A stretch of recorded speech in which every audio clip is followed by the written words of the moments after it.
नमस्कार, मैं doctor Suarchala, Jeeva fertility centres में साइंटिफिक डायरेक्टर। जुलाई के महीने में हम हमारे चारों सेंटर में Jeeva fertility centres Banjara Hills, Sanath Nagar, Kompally और मणिकोंडा में फ्री कैंप रख रहे हैं। अवश्य आइए। Thank you.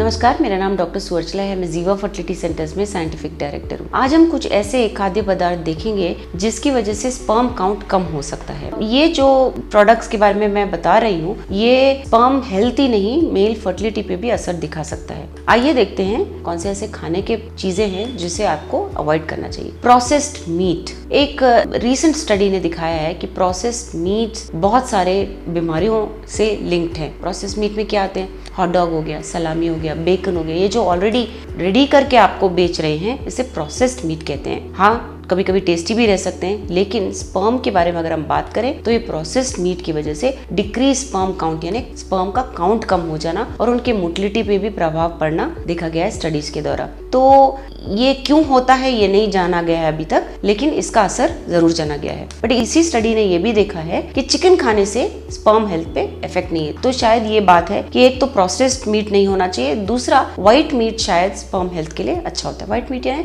Chicken, fish etcetera. अगला होता है ट्रांस फैट। ये ट्रांस फैट होता क्या है? ट्रांस फैट के बारे में हम बहुत सुनते हैं जब हम हेल्थ के बारे में बात करते हैं जरूर, लेकिन हार्ट डिजीज के बारे में जब हम बोलते हैं, इसके बारे में ज्यादा कंसर्न आता है। एक 2011 स्पेनिश स्टडी ने देखा है कि अगर ट्रांस फैट ज्यादा खाया जाए, स्पर्म काउंट पे असर होता है, यानी कि कम हो जाना देखा गया है और इसकी वजह से मोटिलिटी, काउंट दोनों पे असर देखा गया है। तो ये ट्रांस फैट किस में होते हैं? डोनट्स हो गए, पेस्ट्रीज हो गए, केक्स हो गए, ये सब आपको अवॉइड करना चाहिए। सोया प्रोडक्ट्स, सोया जो बोलते हैं, उससे भी आपको ज़्यादा नहीं खाना चाहिए। उसमें फाइटोएस्ट्रोजेंस नामक ईस्ट्रोजन जैसा कंपाउंड होता है जो प्लांट से आता है हमें, लेकिन स्टडीज में देखा गया है, स्पेशली बॉस्टन क्लिनिक्स में स्टडी किया गया, 99 पुरुषों में देखा गया, फर्टिलिटी क्लिनिक है ये।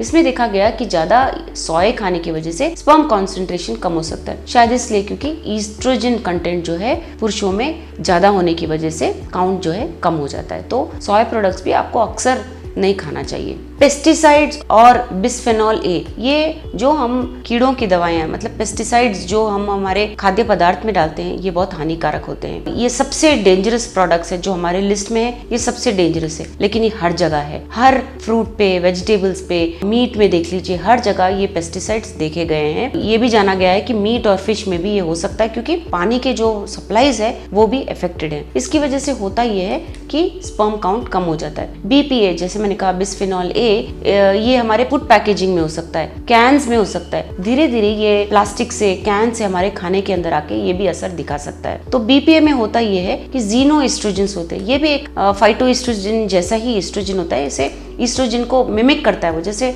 एस्ट्रोजन बॉडी पे काम करता है, वैसे ही ये भी काम करता है। ईस्ट्रोजन जब बढ़ जाता है तो स्पर्म कॉन्सेंट्रेशन कम हो जाता है। तो केमिकल्स और ये जो पेस्टिसाइड्स हम देखते हैं बहुत डेंजरस होते हैं। यही नहीं, नॉन स्टिक कुकवेयर में भी ये केमिकल्स देखे गए, तो उसे भी आपको अवॉइड करना चाहिए। ज्यादा फैटी डेयरी प्रोडक्ट्स, यानी कि अगर आपके जो दूध में, दही में बहुत ज्यादा फैट कंटेंट है तो भी ठीक नहीं होता है। एक ऐसा स्टडी जिसे रॉचेस्टर यंग मैन स्टडी कहा गया है, इसमें 18 से 22 ईयर्स के पुरुषों को स्टडी किया गया, उनके स्पर्म्स को जांचा गया और देखा कि जिन पुरुषों में हाई फैट डेयरी प्रोडक्ट्स का कंजम्पशन है, उनमें स्पर्म क्वालिटी कम होता हुआ देखा गया, जैसे decrease sperm motility, abnormal sperm shape, ये सब देखा गया। तो ये डेयरी फैट किस में हो सकता है? होल मिल्क में हो सकता है, क्रीम, चीज, ये सब एसोसिएटेड होते हैं हाई फैट कंटेंट में। तो ये इसलिए भी हो सकता है कि शायद जो गायों से दूध लिया जाता है, उन्हें स्टीरॉइड्स दिए जा रहे हैं। तो ये बहुत सारे कारण की वजह से ये इफेक्ट हमारे बॉडी पे दिख सकता है, जिसकी वजह से स्पर्म्स का क्वालिटी खराब हो सकता है। तो ये कुछ ऐसे पदार्थ हैं जिसे आपको अवॉइड करना चाहिए, जिसकी वजह से आपके स्पर्म का हेल्थ बरकरार रहे। इसके बारे में और जानकारी के लिए अवश्य जीवा फर्टिलिटी सेंटर्स आइए। धन्यवाद। हमने इस वीडियो को बनाने में बहुत मेहनत की है, जरूर हमें सब्सक्राइब और लाइक कीजिए। Thank you.